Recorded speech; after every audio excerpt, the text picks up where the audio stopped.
আল্লাহ আমাদেরকে হেফাজত করে, হিন্দু মুসলমান একসঙ্গে মিলে মিশে থাকবার মতো আল্লাহ যেন তৌফিক দান করেন। বলুন আল্লাহুম্মা আমিন। আমরা অশান্তি চাই না, আমরা ঝামেলা চাই না, তবে আমরা আমাদের হক বুঝে নিতে চাই।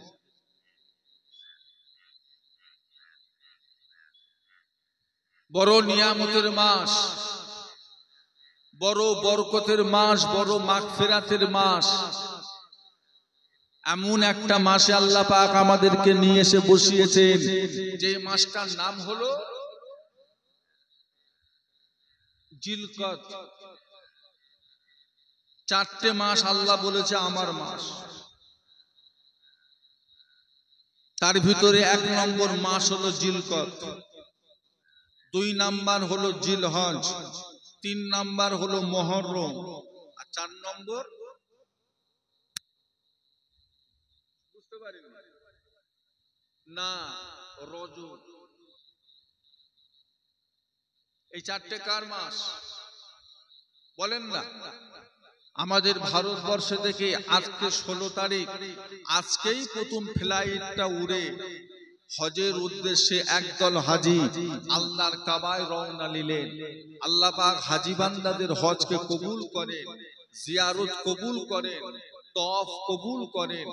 আল্লাহ তাদেরকে হাজারো খুশি করে আমার যেন ভারতবর্ষের জমিন আল্লাহ ফিরিয়ে দেন। বলুন আল্লাহুম্মা। তার সাথে সাথে যাদের মনের আশা, মনের বাসনা, মনের কামনা আল্লাহর কাবা দেখায়, জীবনে যেন একবার আল্লাহর কাবার মেহমান হিসাবে আল্লাহ যেন আমাদেরকে কবুল করে নেন। বলুন আল্লাহুম্মা আমিন। বড় নিয়ামতের মাস। আর রমজান মাস, এটা হলো উম্মতের মাস। ওটা আল্লাহর মাস, ওটা আমাদের মাস। ওটা হলো 12টা মাসের সর্দার, যে মাস আমি আপনি কিছুদিন আগে বিদায় করে এলাম। ওটা হলো 12টা মাসের সর্দার। যে ব্যক্তিটা রোজার মাসে আল্লাহওয়ালা হতে পারবে না, যে ব্যক্তিটা রোজার মাসে নেক হতে পারবে না, সেই ব্যক্তিটা সামনের 11টা মাসেও আর আল্লাহওয়ালা হতে কি পারবে না। এত বরকত, এত রহমত আল্লাহ ওই মাসে দিয়ে থাকে।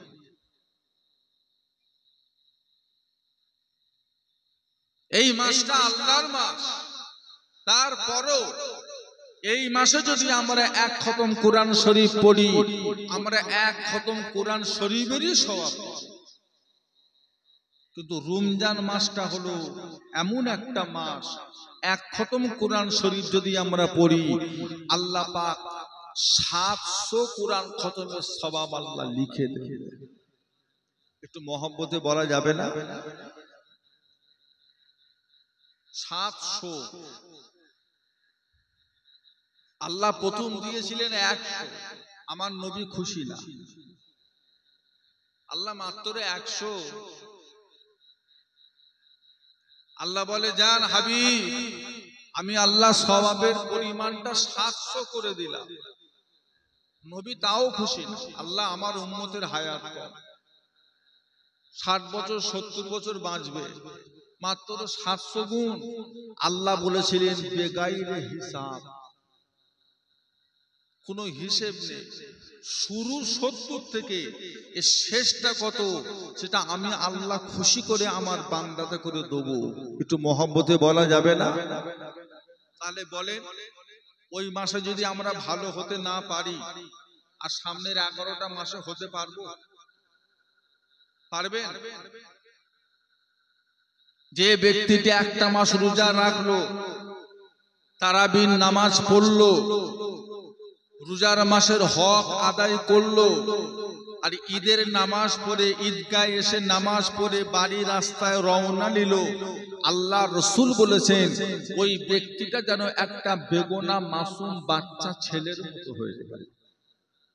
একটু মহব্বতে বলা যাচ্ছে না?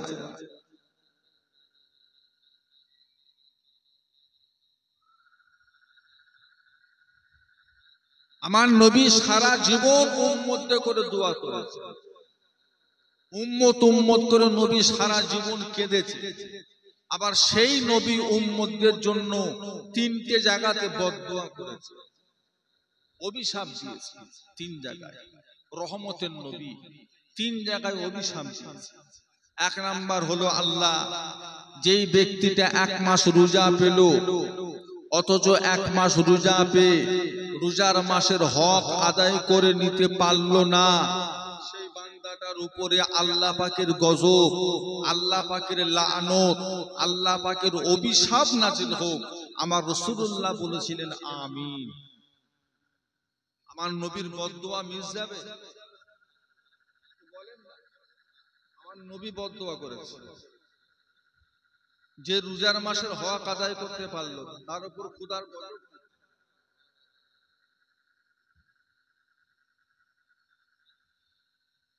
যদি আল্লাহ হায়াতে বেঁচিয়ে রাখে তো আবার সামনের বছর, আর যদি আল্লাহর হুকুম হয়ে যায়, কি হলো, হয়ে গেল।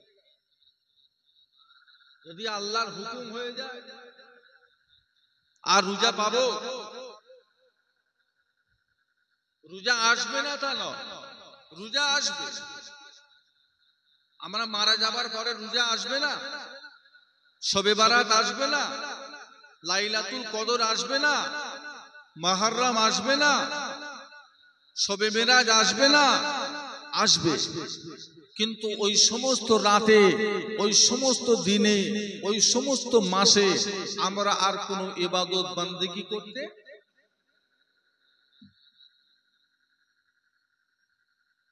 দুনিয়া জমিনে বসে একবার যদি আপনি বলেন সুবহানাল্লাহ, হাদিস পাকে এসেছে এক সুবহানাল্লাহর ওসিলায় আল্লাহ আপনার আমার নাম দিয়ে আল্লাহ জান্নাতে আল্লাহ একটা গাছ তৈরি করে দেবে। আর এই সুবহানাল্লাহটা যদি আমি আপনি কবরে যাওয়ার পরে প্রতিদিন যদি 2000 বার করেও যদি পড়ি, তাতে আর একটা নেকিও বলেন না। কবরের জিন্দেগির কোনো দাম বেকার, এটা আপনাকে বুঝতে হবে। আপনি যে বেকার বেকার টো টো করে ঘুরে ঘুরে সময়টাকে নষ্ট করছেন, যোহর নষ্ট করলেন, আসর নষ্ট করলেন, মাগরিব নষ্ট করলেন, ইশাটাকেও নষ্ট করলেন, এইভাবে সপ্তাহ পর সপ্তাহ পার হয়ে যাচ্ছে। এই জিন্দেগিটার কবরে যাওয়ার পর কিন্তু আর কোনো দাম থাকবে না। কবরবাসী কোরআন পড়বে, তাতে নেকি হবে না। কবরবাসী নামাজ পড়বে, তাতে কোনো সওয়াব। আল্লাহ রসুল কতগুলি সাহাবাকে নিয়ে হিজরত করছিলেন, একটা জায়গায় যাচ্ছিলেন,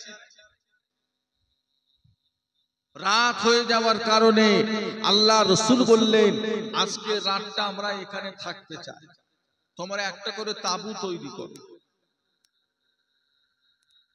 সাহাবা হুজুরেরা যে যার একটা করে তাবু তৈরি করলেন। রাতে খাওয়া দাওয়া করে আল্লাহ নবী সাহাবারা যে যা তাবুর ভিতরে গিয়ে আরাম করছে। ফজর বেলা একটা সাহাবা উঠে আল্লাহ নবীর কাছে এসে বলছে, ইয়া রাসূলুল্লাহ, হাবিবাল্লাহ, গতকাল রাত্রিরে আমি যেখানে তাবু করেছিলাম শোবার জন্য, সেখানে একটা আমার মুসলমান ভাইয়ের কবর ছিল, এটা আগে আমি বুঝতে পারি। বুঝলে কি করে? ইয়া রাসূলুল্লাহ, রাতে গিয়ে যখন আমি ঘুমিয়েছি, শুয়েছি,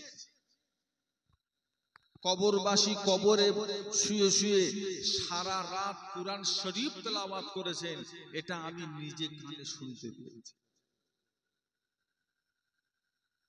আল্লাহ রাসূল বলেছিলেন, তুমি বলতে পারো তুমি কুরআন পাকের কোন সূরা পড়ছিলেন? কুরআন পাকের কোন সূরা তেলাওয়াত করছিলেন?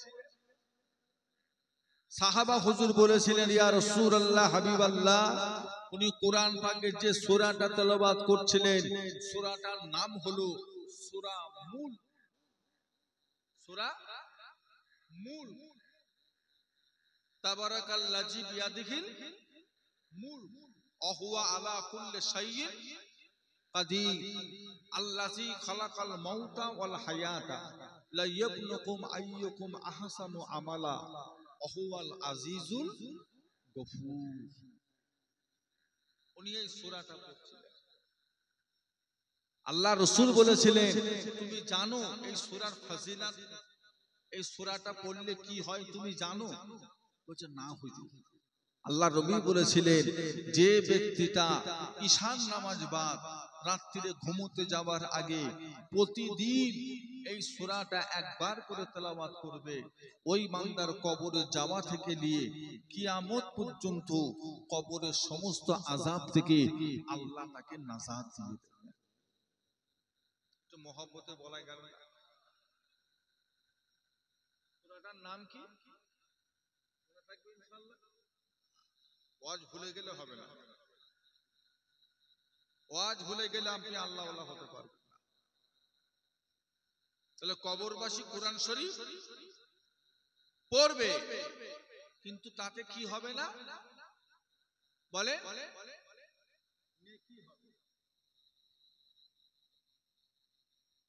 আল্লাহ নবী আমার আপনার নবী দয়ার নবী বলেন, ইজা মাতাল ইনসানু ইনকাতা আনহু আমালুহু, মানুষ যখন মারা যাবে, মানুষটা যখন ইন্তেকাল করে যাবে, ওই মানুষটার প্রতিটা আমলে দরওয়াজা আমার আল্লাহ পাক বন্ধ করে দেবেন। নামাজের দরওয়াজা বন্ধ, রোজা দরওয়াজা বন্ধ, হজ যাকাতে দরওয়াজা বন্ধ, দান খায়রাতে দরওয়াজা বন্ধ, কোরআন পাক তেলাওয়াতে দরওয়াজা বন্ধ, জিকির ফিকিরে দরওয়াজা বন্ধ, প্রতিটা দরজা আল্লাহ পাক বন্ধ করে দেবেন। সে পীর হোক, ওলি হোক, গৌস হোক, কুতুব হোক, আবদাল হোক, সাধারণ মানুষই হোক না, ইন্তেকাল করে গেছে মানে তার আমলের দরজা কি হয়েছে? কোন কবরবাসীর থেকে কিছু চাওয়া যাবে? চাওয়া যাবে? তেনার দেওয়ার মতো ক্ষমতা আছে?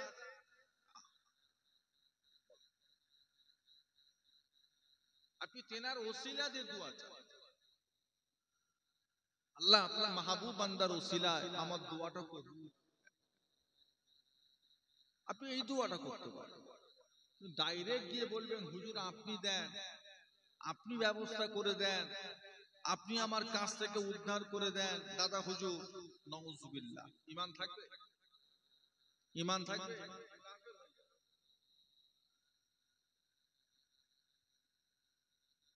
মারা গেছে, আমলের দরজা বন্ধ হয়ে গেছে। তবে আল্লাহর নবী আমার আপনার নবী দয়ার নবী বলেন, ও সাহাবা কেরামেরা, ইল্লা মিন সালাসাতিন, প্রতিটা ঈমানদারের জন্য, প্রতিটা মুমিন মুসলমানের জন্য আল্লাহ রাব্বুল আলামিন তিনটে দরজা আল্লাহ খোলা রেখে দেবেন। জোরে বলুন, মহব্বতে বলা যাবে না। কটা দরজা? তাদের জন্য আমি সারা পাচ্ছি না। আমি কি আপনাদেরকে আলুর বস্তা মনে করে ওয়াজ করব? না রাগ করবেন? আমি কি আপনাদেরকে মনে করবো যে একটা আলুর বস্তা বসে আছে, আমি আমার মতো ওয়াজ করব? আপনারা একটু হা হু দেবেন না আমার সাথে?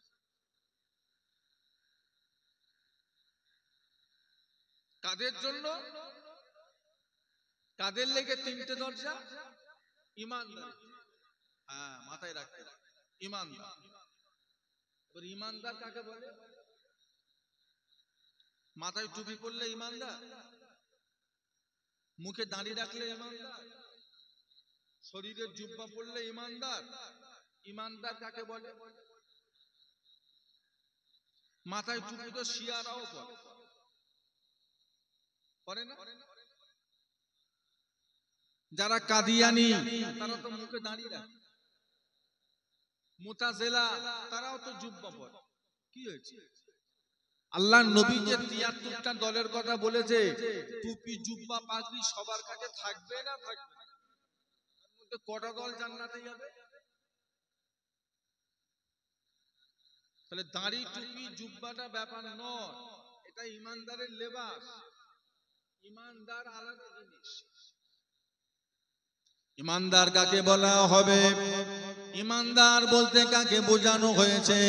আমানতু বিল্লাহি ওয়া মালাইকাতিহি ওয়া কুতুবিহি ওয়া রাসূলিহি ওয়াল ইয়াউমিল আখির ওয়াল কদরি খাইরিহি ওয়া শাররিহি মিনাল্লাহি তাআলা ওয়াল বা'সি বাদাল মাউত। এই কটা জিনিস অন্তরে বিশ্বাস করা, মুখে স্বীকার করা এবং কাজে করে দেখিয়ে দেওয়া, তাকে বলা হবে। আমি ব্যাখ্যাটা যাচ্ছি না। এই ৬টা জিনিস।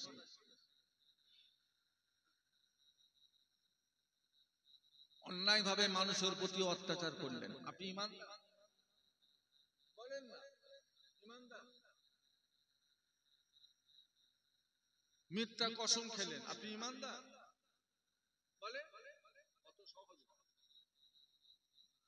কোরআনের ভুল ধরলেন, ইমানদার? নবীদের গুনাহ আছে বলে বিশ্বাস করলেন, ইমানদার?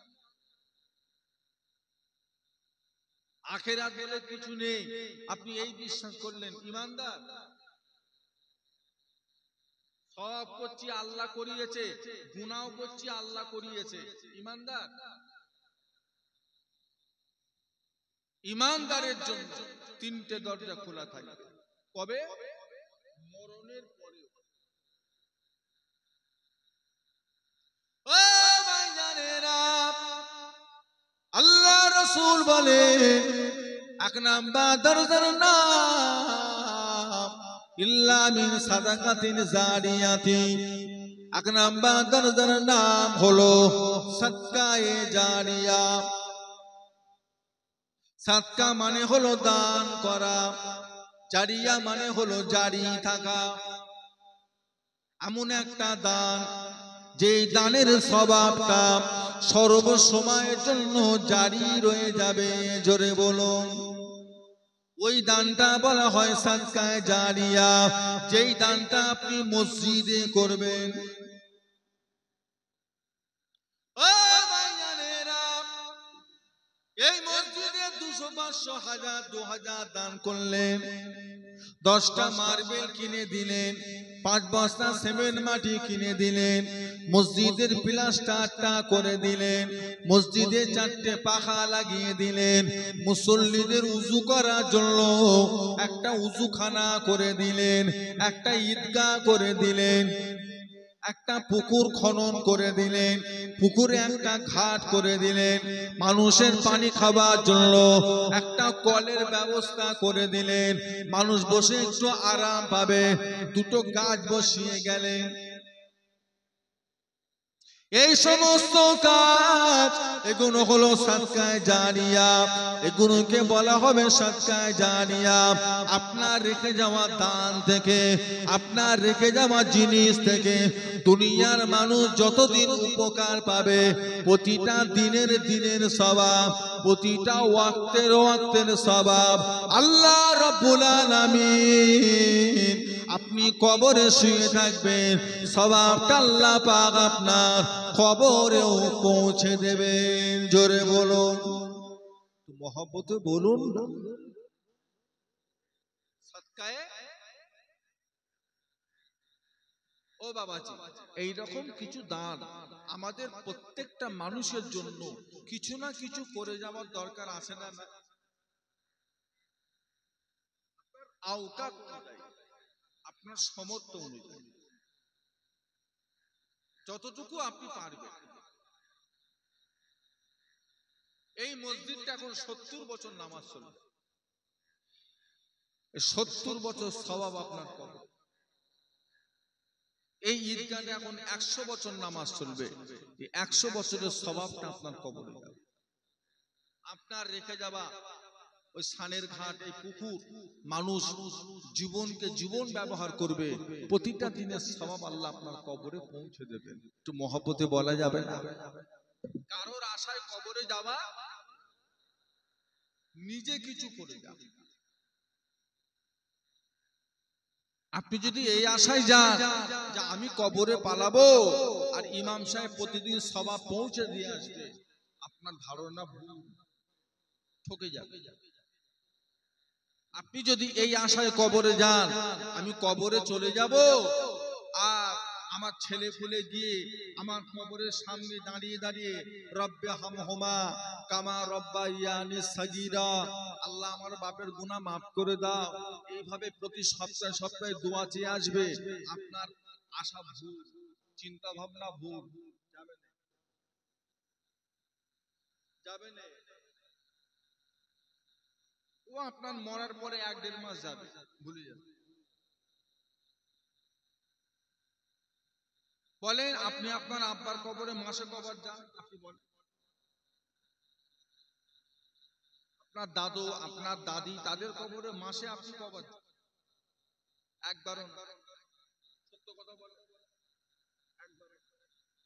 2 মাসে হয় না, 3 মাসে হয় না, 6 মাসে একবার, বছরে 2 থেকে 3 বার। তা আপনি যদি আপনার বাপ দাদুর কবরে যদি বছরে 3 বার যান, আপনার ছেলে আপনার কবরে মাসে কবার যাবে?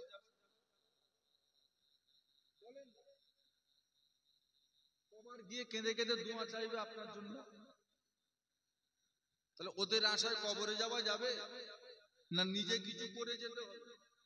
আমার দাদু জান আল্লাহ হযরত ছোট হুজুর কেবলা রহমাতুল্লাহ আলাইহি বলতেন, বাবা নিজের চুলকানি নিজে চুলকা। হাসির কথা নয়, নিজের চুলকানি নিজে চুলকা, আরাম পাবে, শান্তি পাবে। ওই চুলকানি যদি অন্য কেউ চুলকে দেয়, ওই শান্তি হয় খুব জোরে চুলকাবে, চামড়া তুলে ফেলবে, আর না হলে আস্তে আস্তে চুলকাবে, যাতে তোমার শান্তি হচ্ছে না। তার থেকে ভালো একটা হাত পাকার ডাঁটি নিয়ে জামার ভেতর ঢুকিয়ে যদি ঘষি, কিছুটা হলেও শান্তি পাবো। আমি চুলকানো শেখাতে আসিনি, আমার বলার উদ্দেশ্য হলো নিজের কবরের মাল সাবান নিজের সাথে করে নিয়ে, কারোর আশায় কবরে যাওয়া যাবে, ঠকে যাবে। সপ্তাহে 7 দিন না হলো সপ্তাহে একটা দিন আমাদের তাহাজ্জুদের নামাজ পড়ার দরকার আছে না? না, আমার সাথে কথা বলেন। আমি 7 দিন বলিনি, যারা 7 দিন পরে পড়ুক আলহামদুলিল্লাহ, যারা একদমই পড়ছে না 40, 42, 45 হয়ে গেল, এবার সপ্তাহে তাহাজ্জুদের নামাজ একটা দিন হলো পড়ার দরকার আছে না? সপ্তাহে একটা দিন, সে জুমার দিন হোক কি বৃহস্পতিবার হোক কি সোমবার হোক কি মঙ্গলবার হোক, যে কোনো একটা দিন সপ্তাহে পড়ে। 40 পার হয়ে গেল মানে অর্ধেক গেল না অর্ধেকের বেশি গেল? 40 পার হয়ে গেছে মানে যতদিন বেঁচেছে আর সামনে ততদিন বাঁচবো না। এবার তো নিজেকে একটু তৈরি করুন আখিরাতের জন্য, কবরের জন্য। থাকবেন কি করে? গ্রামবাসী তো ধুঁতে গাজে মাটি দিয়ে চেপে চাপে দিয়ে চলে আসবে, যা তুই তোর বুঝি লিখে যা। এইবার কি হবে?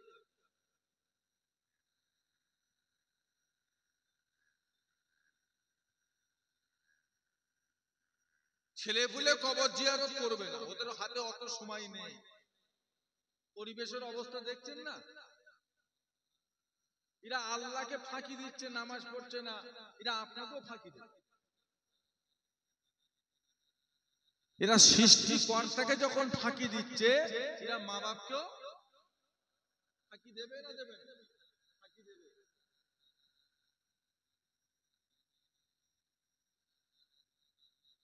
দুটো ওয়াক্তের নামাজ একটু বড়, জোহর আর ঈশা। জোহর তাও কতক্ষণ লাগবে, এক মনে পড়লে 15 মিনিট, তাও এদের পড়ার সময় আছে। কথা বল, আল্লাহকে ফাঁকি দিচ্ছে।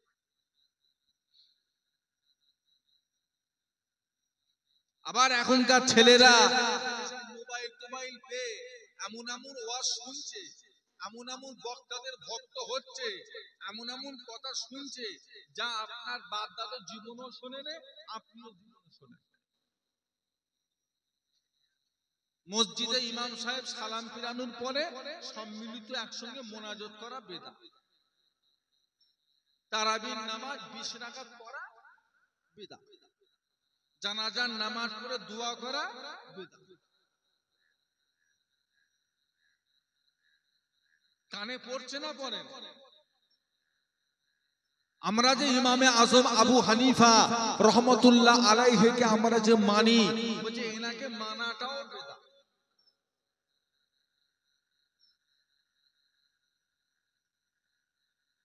এনাকেও মানা যাবে না, এনাকে মানাটাও বেদাত। বলছে আমরা নাকি নবী মানিনি, আল্লাহ মানি, আমরা নাকি ইমামে আজম আবু হানিফাকে মানি। বলুন আস্তাগফিরুল্লাহ। আপনি একটা মিস্ত্রিকে ডেকেছেন যে ভাই আমার ঘরের সামনে একটা কুয়া করে দাও, একটা কুয়া করে দাও। দুটো মিস্ত্রি লেগে কোদাল দিয়ে মাটি খুঁড়ে মাটি খুঁড়ে মাটি খুঁড়ে মাটি খুঁড়ে মাটি খুঁড়ে মেশিন দিয়ে মাটি করে মাটি তুলে তুলে যতটা খুঁড়ে দিল, যেখানে দেখা যাচ্ছে সাদা ফুটফুটে পানি, যে পানিটা খাবার উপযুক্ত সেই পর্যন্ত করে দিল। আচ্ছা পানিটা কি কুয়াওয়ালা দিল? পানিটা কুয়াওয়ালা দিল? পানিটা কে দিল? কুয়া করে দিয়েছে ঠিক, কিন্তু পানি কা? ইমামে আজম আবু হানিফা রহমতুল্লাহ আলাইহি কোরআন হাদিসের ভেতর থেকে ডিপ থেকে যেগুলো আমাদের বোঝার ক্ষমতার বাইরে, আমাদের সাধারণ আকলের বাইরে, সেই সমস্ত মাসলাগুলোকে তেনারা হাদিস কোরআন ঘেটে ঘুটে খুঁজে খাজে মাসলাগুলো বার করে আমাদের কাছে সহজ করে বুঝিয়ে দিয়ে গেছে। মসলাটা কি ইমাম আজম আবু হানিফা না আল্লাহ রাসূলের? বুঝতে পারেন ওনার মসলা উনি তো খালি বার করে দিয়ে এলাও বাবা ধরো ধরো। আপনি এখন যদি বলেন ইমাম মানা যাবে না, আপনি চলতে পারবেন? চলা যাবে? আপনার মায়ের শরীর খারাপ, আপনার বিবির শরীর খারাপ, আপনার বউয়ের শরীরটা অসুস্থ, বোনের শরীর খারাপ, হসপিটালে ভর্তি করলেন, ডাক্তার দেখালেন, ডাক্তার দেখে বলছে শরীরে রক্ত কম, থাকার কথা 12 হয়ে গেছে 7। এখন রোগীটাকে বাঁচাতে গেলে 3 বোতল রক্তের দরকার। ডাক্তারবাবু রক্তের গ্রুপ কত? বললে এ পজিটিভ। আপনি এক জায়গায় লিখে দেন, আমি রক্ত এনে দিচ্ছি।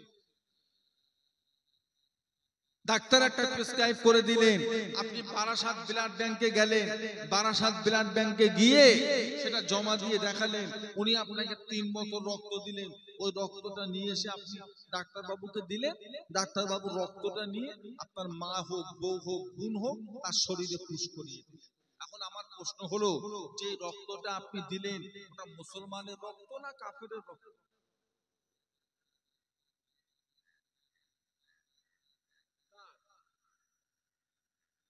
আপনারা কি বিরক্ত হচ্ছে? রক্তটা কার? ইমানদারের রক্ত না বেঈমানের রক্ত? ওই যে পরের রক্তটা, অজানা রক্তটা আপনার মায়ের শরীরে দিলেন, এই দেওয়াটা শরীয়ত সম্মত হালাল হলো না হারাম হলো? চলবে না চলবে না?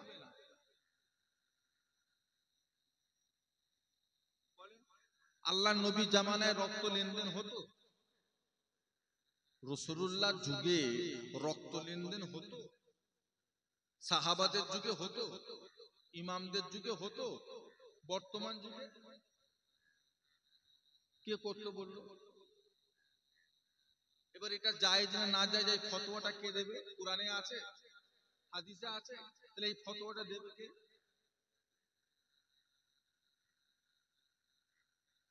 শরিয়াতের মাসলা হলো মসজিদের ইমাম থাকবে আগে আর মুসল্লি থাকবে পিছনে।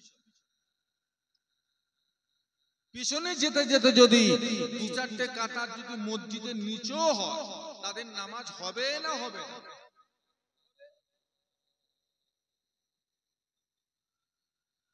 কিন্তু বর্তমান সময়ে আমরা দেখছি আমাদের চালতা বেরিয়া, দত্তপুকুর, বীরা, গোমাহাবরা এই সমস্ত এলাকা বেশ কিছু মসজিদ এখন দেখছি দুতলা তিনতলা করে হয়ে গেছে। সেখানে গিয়ে দেখি ইমাম সাহেব নিচে আর মুসল্লি সাহেব ইমামের মাথায়। থাকার কথা ছিল বলেন না, পিছনে উঠে গেছে। এখন ইমামের মাথা, ইমামকে নিচেই রেখে ইমামের মাথায় উঠে নিয়ত করে না। যারা ইমামকে নিচেই রেখে ইমামের মাথার উপর উঠে যারা নিয়ত করলো, তাদের নামাজগুলো হবে না হবে?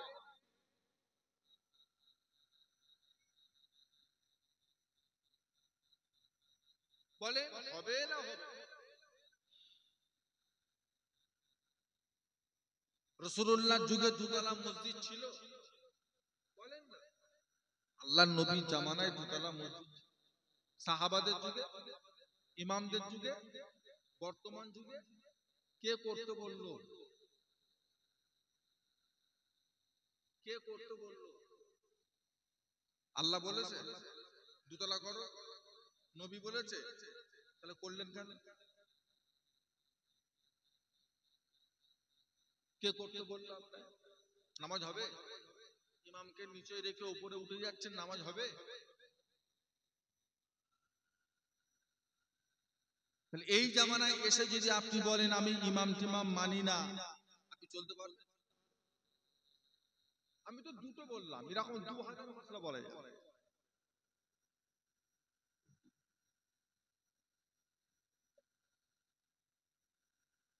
আমাদের ছেলেগুলো বোঝে না, যার তার আওয়াজ শুনে মাঝে মাঝে তর্ক করে, আমাদের সাথে তর্ক করে, গ্রামে তর্ক করে। বিদেশে কাজ করতে যায়, দিল্লি, বোম্বাই, সুরাট, মিরাট, ব্যাঙ্গালোর, হ্যাঁ, গুজরাট, আহমেদাবাদ, এলাহাবাদ কাজ করতে যায়। অনেক আবার দুবাই যায়, কুয়েত যায়, কাতার যায়, সৌদি যায়। কাজ করতে গেছে, টাকা আনতে গেছে। কি আনতে গেছে? টাকা আনতে। ও বাবা, উনি টাকা আনতে গিয়ে মশলা নিয়ে এসেছে। ওখানকার মশলা এইখানে ঢুকাচ্ছে। বলছে আল্লাহর কাবায় দেখেছি ছেলে মেয়ে একসঙ্গে নামাজ পড়ছে, আর আমাদের মসজিদে হবে না কেন? তার সাথে কি মিলাচ্ছে?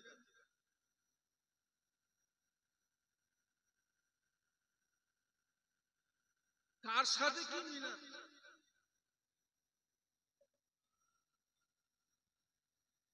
ওকে বিদেশে পাঠিয়েছে কি করতে? ও আনছে কি? মশলা। বাপদাদা 14 পুরুষ সারা জীবন নাভির নিচে হাত বেঁধে নামাজ পড়ে কবরে ঢুকে গেল, ও বিদেশি নামাজ শিখে দেশে শিখে এই রকম করে নামাজ, বিদেশি নামাজ। বাপদাদা সব ভুল।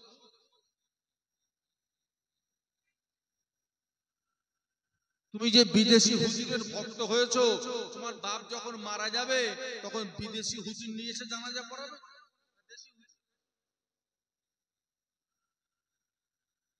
তোমার বোনের যখন বিয়ে হবে, বিয়েটা পড়াবে বিদেশি হুজুর না দেশি হুজুর?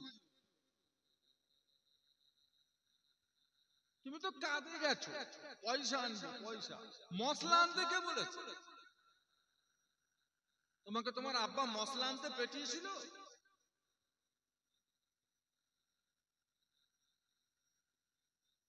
আমার ভাই জানেরা, আমল কম হোক, আকীদা ঠিক রাখে। আমরা হলাম হানাফি। আমরা কি?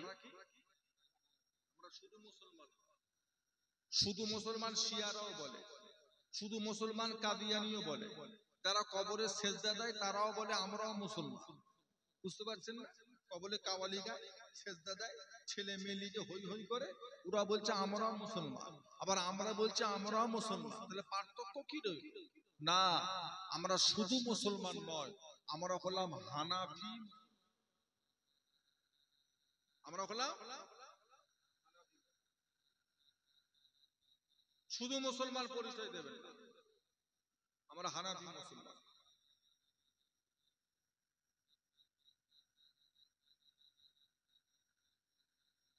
ছেলে তৈরি করে, জিয়ারত করা শেখা, নামাজ পড়া শেখা। আজকে জুমার দিন গেল, আজকে কি দিন গেল? মসজিদে গেছে, 2 রাকাত পড়েছে, বেরিয়ে মসজিদ ফাঁকা। 90% মসজিদ। কথা ঠিক বলছি না ভুল? শুধু ফুলফোরা দাবি করলেই হলো? দাদা হুজুর বললেই হলো?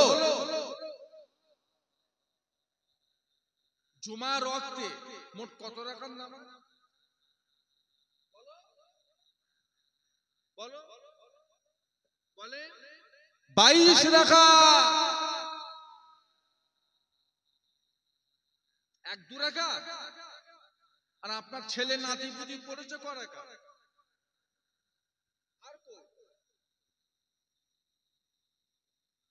আর নামাজ লাগবে না লাগবে না? এখন বাপ যদি 2 রাকাত পড়ে পালায়, ছেলে কি করবে?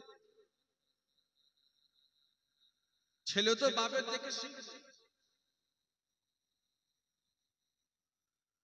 বাপও হয়েছে ফাঁকিবাজ, ছেলেও হয়েছে ফাঁকিবাজ। তাহিয়াতুল উযু ক রাকাত? বলেন। মসজিদে ঢুকেই যে নামাজটা পড়তে হয়, তাহিয়াতুল ক রাকাত? দুখুলুল মসজিদ ক রাকাত? কাবলাল জুম্মা ক রাকাত? ফরজ নামাজ বাদাল জুম্মা, আখিরি যোহর, সুন্নত, নফল 22 রাকাত। আর আপনার ছেলে সব দিন 2 রাকাত করে পালাচ্ছে, আপনি একটা দিনও বললেন না যে বাড়তি নামাজগুলো পড়ে যা। একটা দিনও আপনি বলেন। কি করে ছেলে তৈরি হবে বলেন? একটু বলে বুঝিয়ে নিতে হবে। আল্লাহ তো কোরআন পাকে বলেছে, ইয়া আইয়ুহাল্লাযীনা আমানু কু আনফুসাকুম ওয়া আহলিকুম নারা। তুমি বাঁচো, তোমার আল আওলাদদের জাহান্নামের আগুন থেকে বাঁচিয়ে লাও। কথাটা কার? শুধু নিজে বাঁচলে হবে না, আল আওলাদদেরও বাঁচাতে হবে। যতটুকু আল্লাহ আপনাকে দায়িত্ব দিয়েছেন, 4টে ছেলে 2টো মেয়ে, যতটুকু দায়িত্ব দিয়েছে, এতটুকু সম্পর্কে কিয়ামতের ময়দানে আপনাকে জিজ্ঞাসা করা হবে না হবে? গ্রামের প্রধান, গ্রামবাসী সম্পর্কে জিজ্ঞাসা করা হবে না হবে? তুমি খাচ্ছ বিরিয়ানি আর তোমার পাড়ায় একজন না খেয়ে মরছে, এই বিষয়ের উপর গ্রামের মেম্বারকে, প্রধানকে কিয়ামতে আল্লাহ ধরবে না ধরবে? ধরবে না? তোকে দায়িত্ব দিয়েছি, পালন করিস নি কেন? ওই পাড়ার তোকে হেড করেছিল। তাহলে আপনি আপনার ঘরের গার্জেন, আপনি আপনার ছেলে পুলে যদি ঠিকঠাক মতো না চলে, ভুলভাল হয়ে যদি কবরে যায়, কিয়ামতে আল্লাহ আপনাকে ধরবে না ধরবে? আপনি ভুল করছেন। জুমার দিনে 2 রাকাত করে মসজিদ থেকে নামতে দেওয়া যাবে না। নামাজ পড়, বাড়তি নামাজ পড়।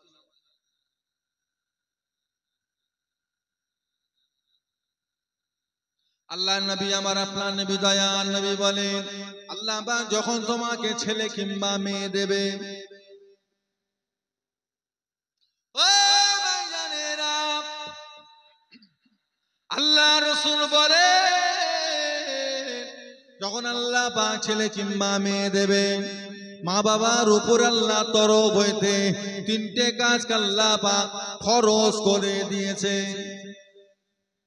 1 নাম্বার কাজ, তোমার ছেলে মেয়েদের সুন্দর দেখে একটা নাম রাখো, যেই নামের মানেটা বড় ভালো হবে, নামটা শুনতে বড় ভালো লাগবে, সুন্দর দেখে একটা নাম রাখো। এটা হলো মা বাবার প্রথম দায়িত্ব। দুনিয়াতে এমনও মা বাবা আছে এই দায়িত্বটাও পালন করতে পারে না।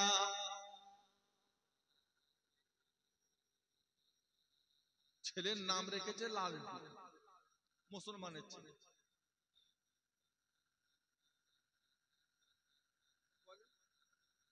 ছেলের নাম রেখেছে পিন, পিন, মুসলমান।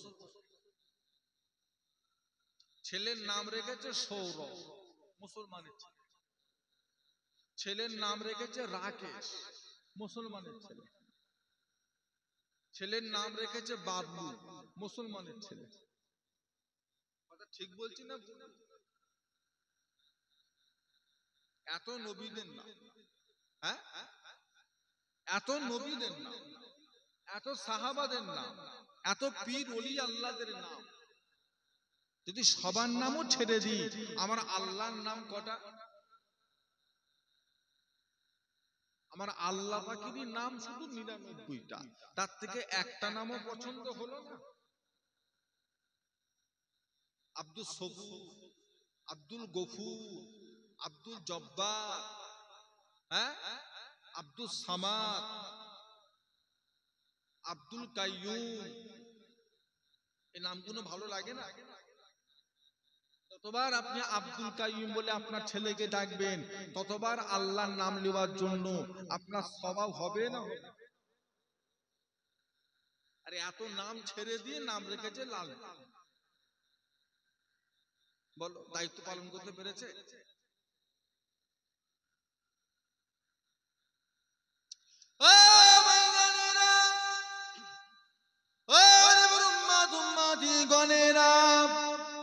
আল্লাহ রাসূল বলে ছেলে মেয়েদের উপরে মা বাবা দ্বিতীয় নাম্বার দায়িত্ব হলো, যখন ছেলে মেয়ে একটু বড় হয়ে যাবে, তালাবুল ইলমে ফারিদাতুন আলা কুল্লি মুসলিম, প্রতিটা মুমিন মুসলমানের জন্য ইলম শিক্ষা করাটা হলো ফরজ, ফরজে আইন।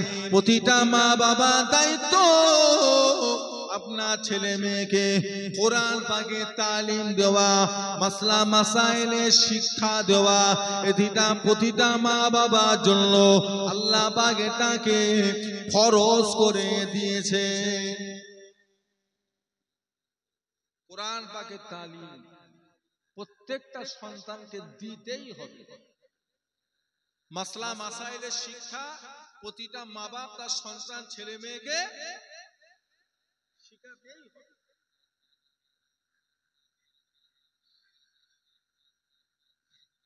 আপনার মেয়েকে শিখাতেই হবে। মেয়েদের এমন কিছু গোপনীয় মশলা আছে যেগুলো জলসা মাহফিলে স্টেজে বসে বলা সম্ভব নয়। শিখবে 8 বছর 10 বছর 12 বছরের মধ্যে যদি শিখে যায়, তাহলে ওই নিয়মটা মশলাটা জেনে ও সহিভাবে চলাফেরা করতে পারবে। আর যদি ওই বয়সে না শেখে, বড় হয়ে কাউকে জিজ্ঞাসা করতেও পারবে না, ওই ভুলটা ও সারা জীবন করে যাবে। আর ওই একটা ভুলের কারণে ও সারা জীবনের নামাজ আল্লাহর দরবারে কবুল।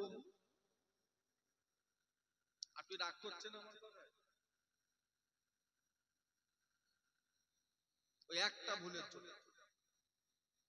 সচরাচর মশলা বলে দিলাম, ঠিক আছে, সব মশলা তো মাইকে বলা যাবে।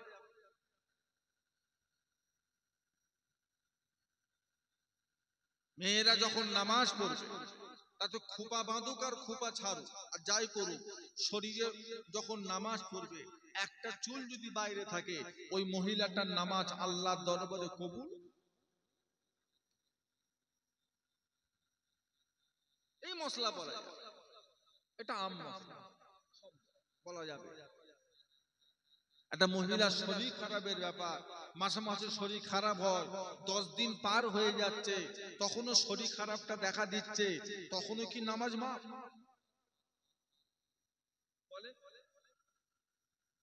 তখনই কি রোজা মাফ? একটা মহিলার মাসের শরীর খারাপ কমসে কম 3 দিন, আর বেশির বেশি 10 দিন। 10 দিনের পরে 11 দিনের মাথায় যদি শরীর খারাপ থাকে, তার জন্য তার নামাজ মাফ হবে না, রোজা মাফ হবে না। ওই অবস্থায় তাকে নামাজ পড়তে, ওটা অন্য রোগ হয়েছে, ডাক্তার দেখা। মাসে যেটা হয় সেটা এটা নয়, সেটা 10 দিনের বেশি হওয়ার কথা।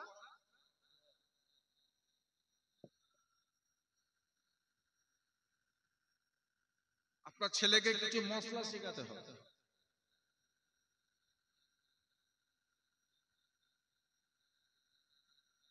ছেলেকে যদি আপনি ঠিক মতো মশলা মাসায় না শেখান, ও বউকে নিয়ে সুন্দরভাবে ঘর সংসার করতে পারবে না, সব এক করে ফেলবে। রাগের মাথায় কোন দিন বউকে তালাক দিয়ে বসে থাকবে জানবে না, আবার ওই বউ নিয়ে আবার রাগের মাথায় কোনদিন বলে দিয়েছে তোর হাতের খাওয়া আমার জন্য হারাম, এই কথাটা বলে দিয়েছে। এই কথাটা বলার কারণে তার বিবি তালাক করে গেছে। কোন স্বামী যদি তার বিবিকে বলে তুই আমায় দেখে পর্দা কর, এতে এক তালাক করে গেছে। কোন স্বামী যদি তার বিবিকে বলে আজ থেকে তোর বিছানা আলাদা আমার বিছানা আলাদা, এতে তালাক করে গেছে। কোন বিবি যদি রাগের মাথায় বলে তুমি আমাকে ছেড়ে দাও, কোন বিবি যদি স্বামীকে রাগের মাথায় বলে তুমি আমাকে ছেড়ে দাও, স্বামী যদি উত্তরে বলে যা আমি তোকে ছেড়ে দিলাম, এতে তালাক করে গেছে। তালাক কথা উচ্চারণ করার দরকার নেই, এই কথার দ্বারা তালাক হয়ে গেছে। আপনার ছেলেকে কিছু মশলা শেখাতে হবে না? আপনারা কি রাগ করছে, বিরক্ত করছে? দোয়া করে দেবো বলেন না।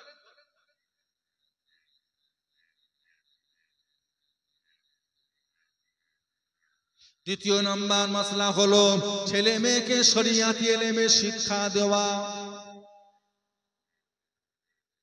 ও ভাইজানেরা, 3 নাম্বার, ছেলে মেয়ে যখন বড় হয়ে যাবে বিয়ে শাদীর কাজটা সমাধান করে দাও। ও বাড়িতে রাখা যাবে না, যে কোনো মুহূর্তে বিপদ ডেকে আনবে। যে কোনো মুহূর্তে আপনার মেয়ের পা স্লিপ খেয়ে যেতে পারে, যে কোনো মুহূর্তে আপনার ছেলেটা বড় হয়ে গেছে পা স্লিপ খেয়ে যাবে, গুনাহ করে ফেলবে, অন্যায় করে ফেলবে, জিনা করে ফেলবে। তা তো ছেলে যেমন গুনাহগার হবে, মা বাবাও গুনাহগার হবে। বিয়ে দিয়ে দাও। পাশে পাড়ায় গিয়ে অন্যায় করে বসবে, জুতোর মালা পরে গোটা পাড়া ঘুরাবে। বাপের ইজ্জত থাকলো, বাপের সম্মান থাকলো? তার থেকে ভালো বিয়ে দিয়ে বয়স হচ্ছে, একদিন ঘুম থেকে উঠে দেখবেন ঘরের সামনে একটা জোয়ান যুবতী মেয়ে এসে বসে আছে। কি রে, কে মা, তো বাড়ি কোথা, কোথা থেকে এসেছে? না আপনি আমাকে ছেলে, আপনার ছেলেকে দেখে। কি ব্যাপার আমাকে বলে? না আপনার ছেলের সঙ্গে আমার 2 বছরের সম্পর্ক, 15 দিন হলো ফোন তুলছে না।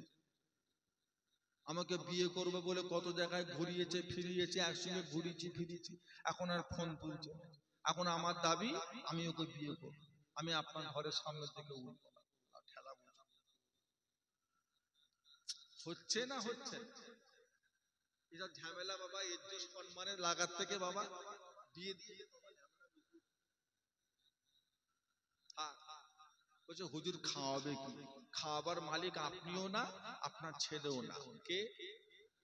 মামিন দাব্বাতিল ফিল আরদে ইল্লা আলাল্লাহি রিজকুহা। খাওয়াবার মালিক হলো, ঠিক ব্যবস্থা করে রেখে দিয়েছে, ও চিন্তা আপনার করতে হবে ইনশাআল্লাহ, সে ব্যবস্থা আল্লাহ করে রেখে দিয়েছে। যদি আপনি 3টে দায়িত্ব পালন করতে পারেন, মা বাবার মরণের পরে ছেলে মেয়েরা 4টে কাজ তারা পালন করবে।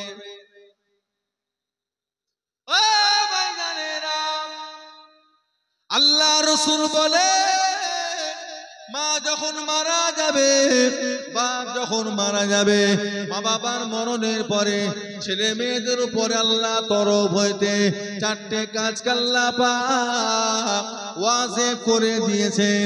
এক নাম্বার কাজ হলো মা বাপ যখন মারা যাবে, মা বাবার লাশটা গোসল দাও, কাফন পরিয়ে দাও, জানাজার নামাজ পড়ে মাঠে মঞ্জুর করে দাও।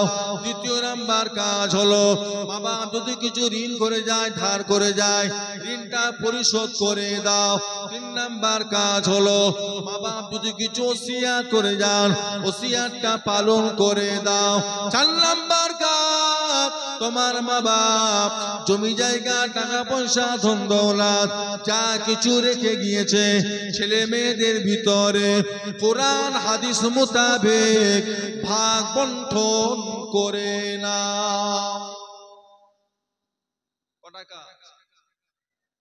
মামা মরে গেলে ছেলে পুলেদের উপরে কটা কাজ ওয়াজিব হবে?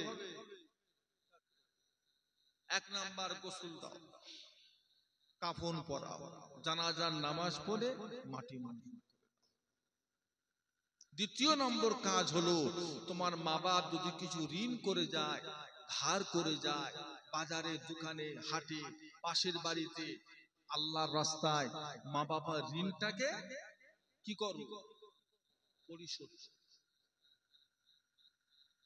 যদি তুমি এটা মনে করো বাপ মরে গেছে ও ঋণ আর শোধ করে লাভ নেই, তুমি ভুল করছো। তোমার বাপ একদিন ধরা পড়বেই। কথা বলে পড়বে না? ধরা পড়া। সেই দিন তোমার বাপের আর টাকা দিয়ে ঋণ শোধ করার মতো ক্ষমতা নেই। সেই দিন তোমার বাপের নামাজ, রোজা, জিকির, কোরআন তেলাওয়াত, দান খায়রাত করে যে সওয়াবটুকু পেয়েছিল ওই সওয়াবটুকু দিয়ে সেদিন ঋণ শোধ করতে হবে। দিয়ে দাও। ভালো ছেলের মতো বাপের ঋণ শোধ করে দাও, ভালো মেয়ের মতো মায়ের ঋণ শোধ করে দাও। তিন নাম্বার কাজ হলো তোমার বাপ যদি ওসিয়াত করে বাপের ওসিয়াতটাকে পালন করে দাও। চার নাম্বার কাজ হলো জমি জায়গা টাকা পয়সা যা কিছু রেখে গেছে আসবাবপত্র জিনিসপত্র দু ভাই তিন বোন, চার ভাই নিজেদের কোরআন হাদিস মোতাবেক ভাগ করে। মেয়েরা পাবে এক ভাগ আর ছেলেরা পাবে দু ভাগ। মেয়ে পাবে এক ভাগ, ছেলে পাবে। আবার মেয়েরা যদি কষ্ট পায় যে আমাদের এক ভাগ কেন, আমাদের কম কেন, তোমাদের কম নয়, তোমরা বাপের থেকেও পাবে আবার স্বামীর থেকেও, বাপের থেকেও পাবে আবার স্বামীর থেকেও পাবে। তোমাদের মাশাআল্লাহ অনেক হয়ে গেল। আর আমরা ছেলে, আমরা শুধু কার থেকে পাবো? আমরা শুধু কার থেকে পাবো? বইয়ের থেকে পাবো? কার থেকে?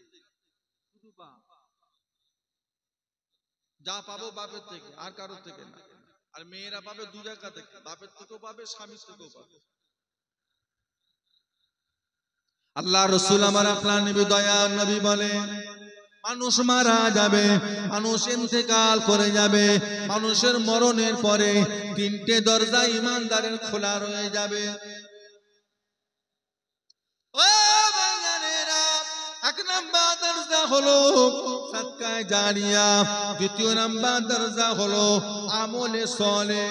আমলে সালেহ, আপনি নামাজ পড়েছেন, 5 জনকে নামাজ পড়িয়েছেন, আপনি রোজা রেখেছেন, 10 জনকে রোজা রাখিয়েছেন, আপনি জিকির করেন, 5 জনকে জিকির করা শিখিয়ে দিয়েছেন, আপনি কোরআন পড়তে জানেন, 5 জনকে কোরআন পড়া শিখিয়ে দিয়েছেন, আপনি দান খায়রাত করেন, 10 জনকে করা শিখিয়ে দিয়েছেন। ও বান্দারা, আল্লাহ রাসূল বলেন আমার আপনার নবী দয়ার আল্লাহর নবী বলেন, বাবা তুমি মারা যাবে, তোমার একটা কবর হয়ে যাবে। যাদেরকে তুমি নামাজ পড়া শিখিয়েছো, যাদেরকে তুমি রোজা রাখা শিখিয়েছো, যাদেরকে তুমি দান খায়রাত করা শিখিয়েছো, যাদেরকে তুমি কোরআন শরীফ পড়া শিখিয়ে দিয়েছো, তোমার মরণের পরে তারা যতদিন নামাজ পড়ে যাবে, যতদিন রোজা রেখে যাবে, যতদিন কোরআন পড়ে যাবে, প্রতিটা দিনের সওয়াব, প্রতিটা ওয়াক্তের সওয়াব আল্লাহ রাব্বুল আলামিন তোমার কবরে শুইয়ে শুইয়ে আমার আল্লাহ পাক সওয়াবটা তোমাকেও মিলাতে থাকবেন। জোরে বলো, একটু জোরে বলুন। নামাজ পড়ে যে সওয়াব পাবে, তুমি নামাজ শিখিও সম পরিমাণ সওয়াব কবরে শুয়ে পাবে। একটু মহব্বতে বলা যাবে, কিছু শিখিয়ে যা, ছেলেপুলেকে শিখিয়ে যা, নাতিপুতাকে শিখিয়ে যা, গ্রামবাসীকে শিখিয়ে যা। পাশের ব্যক্তির নামাজটা ভুল পড়ছে, হ্যাঁ আমরা হানাফি, আমরা হাত বাঁধবো নাভির ওপরে না নাভির নিচে?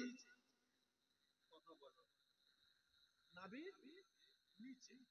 একটা লোক হাত বেঁধেছে নাভির ওপরে, তার এটা ভুল হচ্ছে। তাকে কানে কানে বলে নামাজের শেষে তুমি হাতটা নাভির নিচে বাঁধো, ভুল হচ্ছে।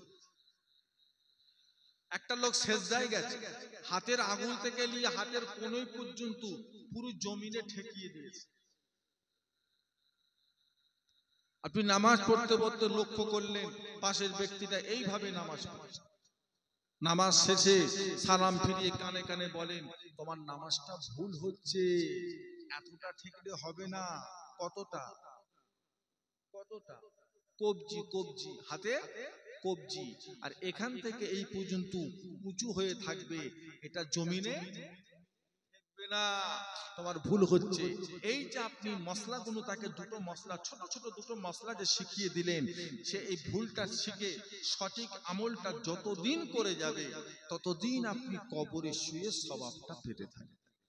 একটু মহব্বতে বলা যাবে না? কিছু শিখিয়ে যাবে। আবার নিজে লটারি কেটেছে, 5 জনকে কাটা শিখিয়েছে।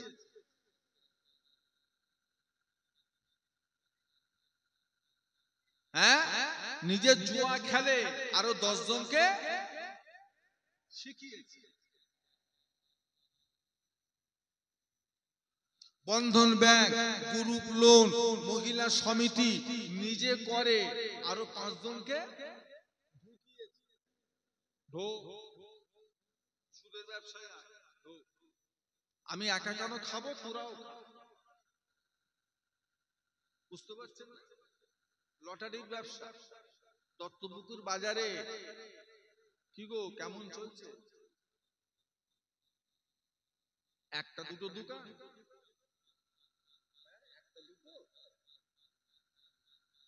কারা কাটছে? শুধু জয়দেবদের ছেলেগুলো কাটছে?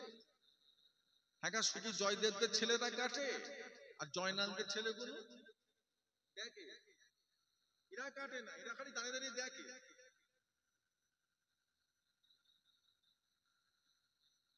কি হলো?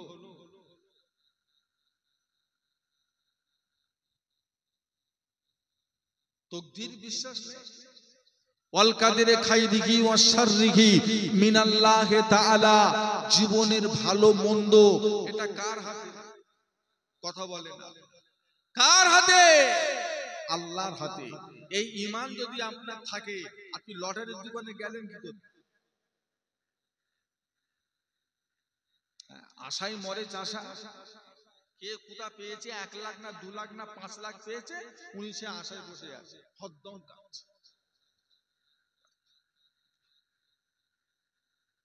ফকির হয়ে গেল। 500 টাকা রোজগার করলো খেটে খুটে, মাঠে খেটে খুটে, রোদে মাথার ঘাম পায়ে ফেলে, এই গরমে, জ্যৈষ্ঠ মাসের গরমে খেটে খুটে 500 টাকা রোজগার করে উনি আবার 200 টাকা লটারি কেটে বসে।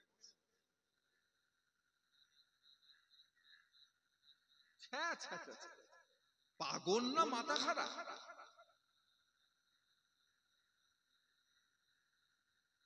ওটা হালাল না হারাম? কথা বলেন। যদি কিছু পান, 500, 1000, 2 লাখ, 5 লাখ যদি পান, ছেলে পুলে নিয়ে সব হারাম খাবে। তকদিরের উপরে আপনি সন্তুষ্ট না? আল্লাহ আপনার তকদিরে যতটুকু যা রেখেছে এর উপর আপনি সন্তুষ্ট না সন্তুষ্ট নন? একটু হ্যাঁ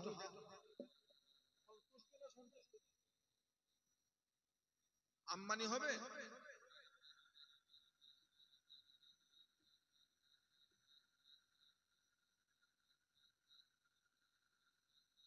বাড়ি বাড়ি ভরে গেল, বন্ধন ব্যাংক বাড়ি বাড়ি পাড়ায় পাড়ায় ভরে গেল, বন্ধন সুদের ব্যবসা। 30,000, 40,000, 50,000 লোন নিয়ে রাখছে, সপ্তাহে সপ্তাহে 1400, 1450, 1500 করে সপ্তাহে সপ্তাহে কি করছে? লোন শোধ করছে, সুদের ব্যবসা। হালাল না হারাম? কি হচ্ছে? আপনি নামাজ পড়ছেন, কপাল কালো করে ফেলেছে, আপনার বৌমা লোন নিয়ে বসে আছে, ওর হাতে রান্না খাচ্ছে, কি হচ্ছে? সুদ করে হাতে রান্না খেয়ে আপনার ইবাদত কতটুকু কবুল হচ্ছে?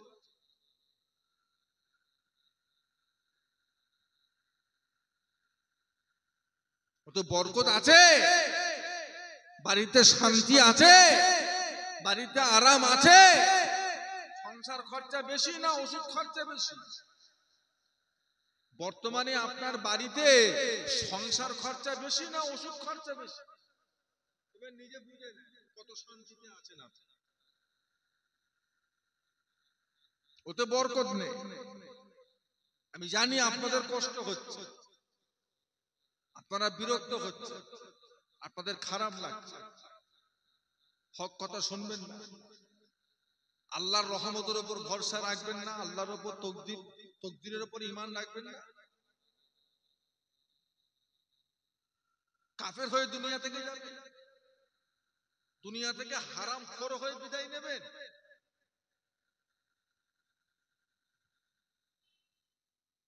এতটুকু তো জোর গলায় বলতে পারবো, ডাল ভাত খেয়েছি, আলু ভর্তাতে ভাত খেয়েছি, সামান্য নুন দিয়ে পানি দিয়ে সাদা ভাত খেয়েছি, তবে হারাম মুখে তুলিনি, এতটুকু বলার ক্ষমতা তো রাখতে হবে।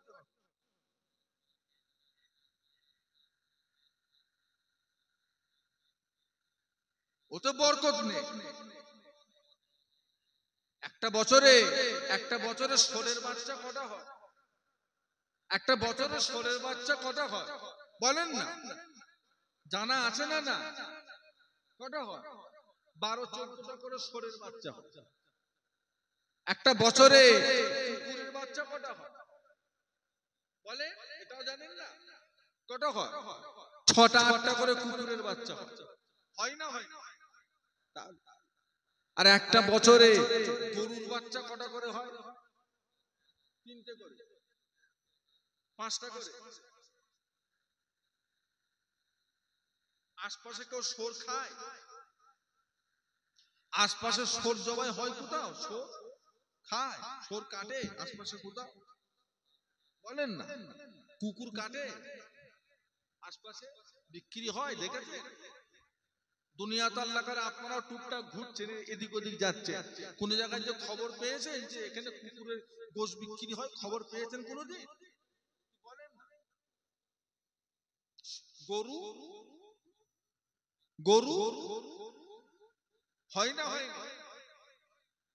সপ্তাহে কদিন?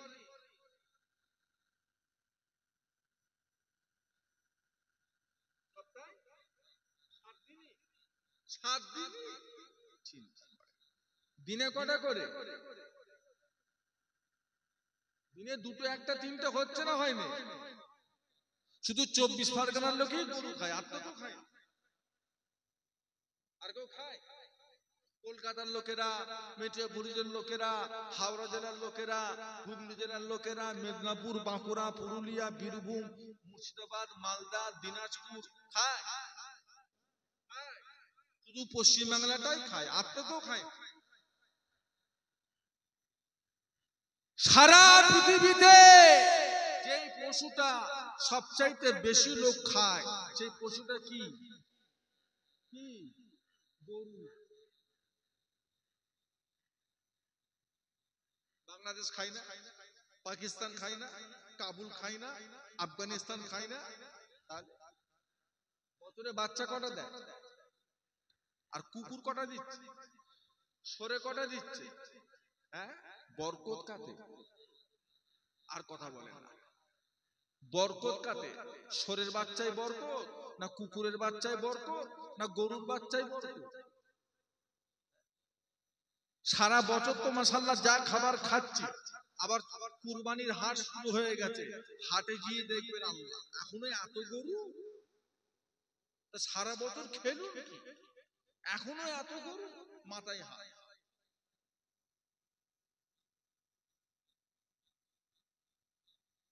এটা আল্লাহর বরকত।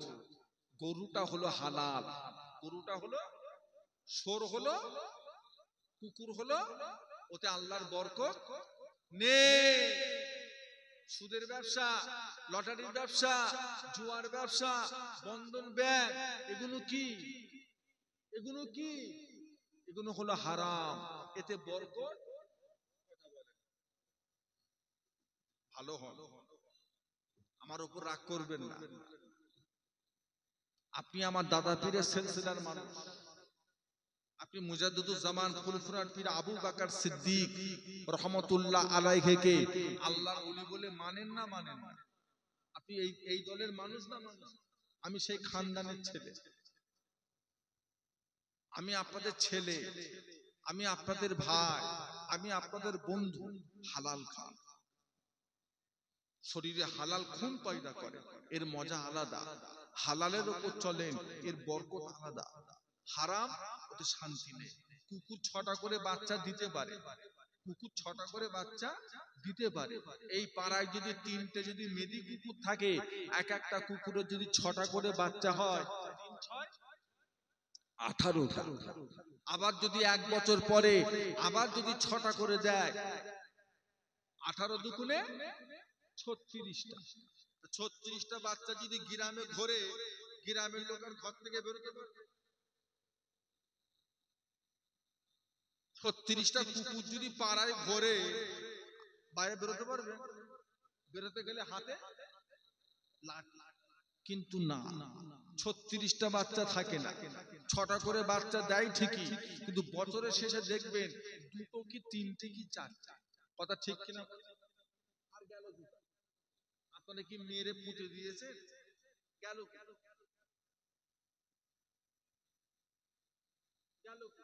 ওতে বরকত, ওতে বরকত নেই। 6টা 8টা করে বাচ্চা দেয়, কিন্তু বরকত। সরের বাচ্চা 12-14টা করে হয়, ওতে বরকত নেই। আর কুকুরের বছরে, গরুর বছরে বাচ্চা একটা। হাজার হাজার কোটি কোটি লক্ষ লক্ষ কোটি কোটি মানুষ খাচ্ছে, তারপরও বরকত আছে না? এর থেকে বড় দলিল আর কিছু নেই। এটা শুনবার পরও যদি সুদের ব্যবসা করো, এটা শোনার পরও যদি লটারির ব্যবসা করো, ফেরেশতা নেবে এলো, তোমায় হিদায়াত করা সম্ভব।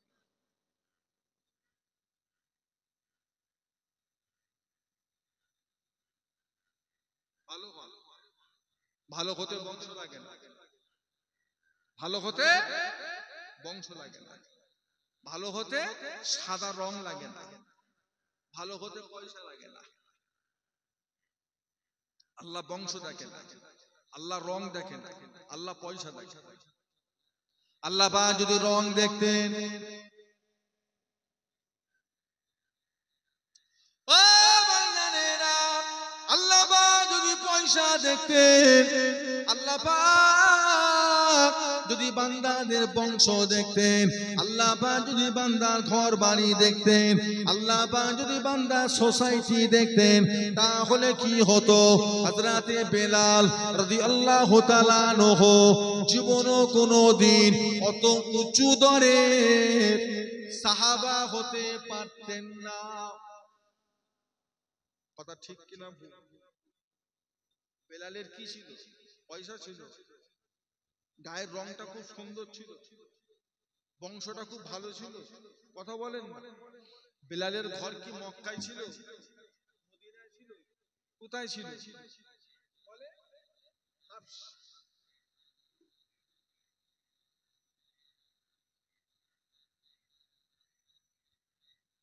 ইজ্জত কত পেয়েছে, সম্মান কত পেয়েছে। আল্লাহর নবী আমার আপনার নবী দয়ার নবী যখন মেরাজ শরীফে চলে গেলেন, ও বান্দানেরা, নবী আমার মেরাজে চলে গেলেন। আল্লাহর নবী মেরাজে গিয়ে জান্নাত জাহান্নামটা ঘুরলেন ফিরলেন দেখছেন। হযরতে জিবরাইল সাথে করে নিয়ে নবী আমার আল্লাহর বেহেশতটা ঘুরে ফিরে বেড়াচ্ছে। আল্লাহর নবী মদিনা শরীফে দয়ার নবী আমার আসমানে গিয়ে আল্লাহর জান্নাতে ঘুরে ফিরে বেড়াতেন জিবরাইলকে সাথে করে নিয়ে। এমন সময় নবী আমার একটা পায়ের আওয়াজ শুনতে পেলেন। কে যেন হেঁটে হেঁটে বেড়ায়, কে যেন চলাফেরা করে। আল্লাহ রাসূল বলে, জিবরাইল এটা কার আওয়াজ? এই পায়ের আওয়াজটা কার? হযরত জিবরাইল জবাব দিয়েছিলেন, ইয়া রাসূলুল্লাহ, হে ইয়া হাবিবাল্লাহ, এই আওয়াজটা জান্নাতে চলার আওয়াজ নয়, এই আওয়াজটা জান্নাতে চলার আওয়াজ নয়, এই আওয়াজটা হলো দুনিয়ায় চলার আওয়াজ। ইয়া রাসূলুল্লাহ, হাবিবাল্লাহ, হুজুর আপনি জানেন না আপনার বেলাল যখন দুনিয়া জমিনে হেঁটে চলে বেড়ায়, ওনার দুনিয়া জমিনে হেঁটে চলে করার পারা পায়ের আওয়াজটা আল্লাহ জান্নাত পর্যন্ত পৌঁছে যায়। একটু জোরে বলুন, ইয়া রাসূলুল্লাহ, হাবিবাল্লাহ। হযরতে বেলাল এখন ঘুম থেকে উঠেছেন, তাহাজ্জুদের নামাজের জন্য ওযু করে মদিনার মসজিদে নববী শরীফে যাচ্ছেন। সেই পায়ের আওয়াজটা আপনি এখন জান্নাতে শুনতে পেলেন। জোরে বলুন, বংশ লাগে। আল্লাহর নবীর বড় সাহাবা হচ্ছে আবু বকর, ওনার পায়ের আওয়াজ জান্নাতে গেছে। বলে ওমর ফারুকের গেছে, উসমান গনির গেছে, হযরতে আলী কাররামাল্লাহু ওয়াজহাহু ওনার পায়ের আওয়াজ গেছে। কার গেছে?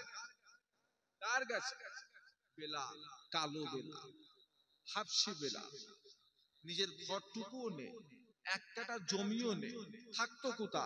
আসহাবে সুফা, গরিবদের থাকার স্থান, মুসাফির খানা। নবী আমার দুনিয়া জমিনে চলে এলেন। ও বান্দানেরা, নবী আমার দুনিয়া জমিনে চলে এসে হযরতে বেলালকে কাছে ডাকলেন। বেলাল কানে আসে। হযরতে বেলাল হাজির হলে আল্লাহর নবী জিজ্ঞাসা করে, বেলাল কি আমল করো বলো? বেলাল তুমি কি আমল করো বলো? হযরতে বেলাল কোনো জবাব দেন না। ইয়া রাসূলুল্লাহ, হাবিবাল্লাহ, আমি গরীব মানুষ, আমি আর কি আমল করব? আল্লাহর নবী বলেন, না তুমি কিছু আমল করো বেলাল। আমি রাসূলুল্লাহ তোমার পায়ের আওয়াজটা আল্লাহ জান্নাতে শুনতে পেয়েছি, বেলাল কি আমল করো বলো?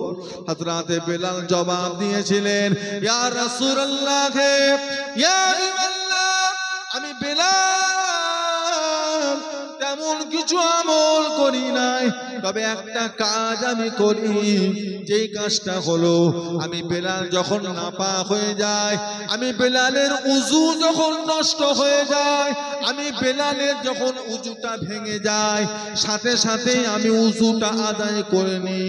সাথে সাথে উযুটা আদায় করে নিয়ে মদিনার মসজিদে নববী শরীফে গিয়ে আমি বেলাল 2 রাকাত তাহিয়াতুল উযুর নামাজ পড়ে থাকি। জোরে বলুন, একটু জোরে বলুন। আল্লাহ রাসূল বলেছিলেন, বেলাল তোমার এই নামাজটা আল্লাহর বড় পছন্দ। তোমার 2 রাকাত তাহিয়াতুল উযুর নামাজের জন্য আল্লাহ তোমার পায়ের আওয়াজ আল্লাহর জান্নাত পর্যন্ত পৌঁছে দিয়েছেন। একটু মহব্বতে বলা যাবে না? বংশ লাগে ভালো হতে, বংশ লাগে না। পয়সা লাগে না, ভালো হতে গায়ের রং লাগে না, ভালো হতে ভালো সোসাইটি লাগে না, ভালো হতে পাকা ঘর লাগে না, মন লাগে। মনটা ঠিক বুঝলে? আল্লাহ আমাদেরকে হেফাজত করে, ইমানে আমলে কায়েম রাখে। আল্লাহ পাক আমাদের নসিবে খাতেমা বিল খায়র নসিব করেন, বলুন আল্লাহুম্মা আমিন। আল্লাহ আমাদের হালালে তৌফিক দেন, বরকত দেন, বলুন আল্লাহুম্মা আমিন। আমার ভাই জানেরা মুক্তাসার করলাম, ইতি করলাম, একটা বাজতে চলছে। এখন সকলে একটু আসেন আমাদের এই ছোট্ট তালবেরিয়া আজকে গ্রামের মাহফিল থেকে সোনার মদিনা শরীফে আমার রাসূলে পাক সাল্লাল্লাহু আলাইহি ওয়াসাল্লামের দরবারে একটু সালামের নজরানা পাঠিয়ে দিই। সকলে একটু উঠে দাঁড়ান, একটু সালাম পড়িয়া নবী সালাম।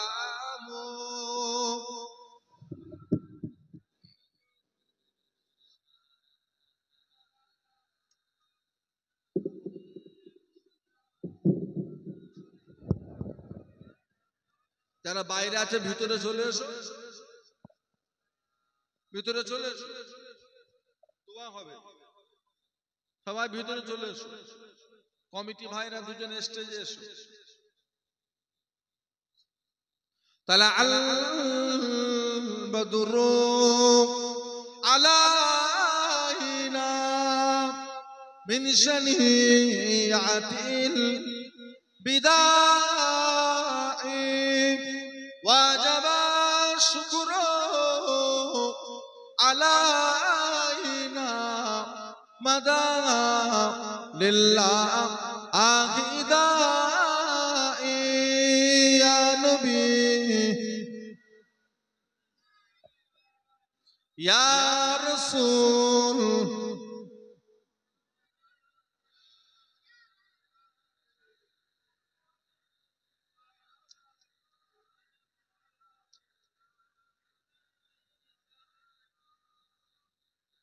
পড়িল আল্লাহ আর বাণী, পোহালো দুঃখে আয় রজনী, হইল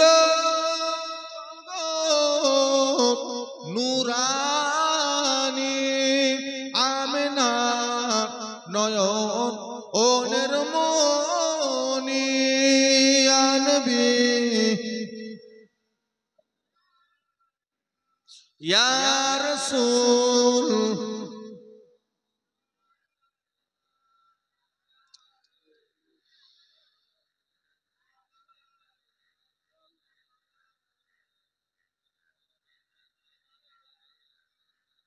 जब नबी पैदा हुए थे सब मालक डर पे खड़े थे, रब सल्लिम पर रहे थे, बादब यूं कहे रहे थे या नबी सलामो या रसूल सलामो या हबीब सलाम सलावतुल्लाह अलैका या रब सल्लल्लाहु अलैहि वसल्लम दाइमान अबदा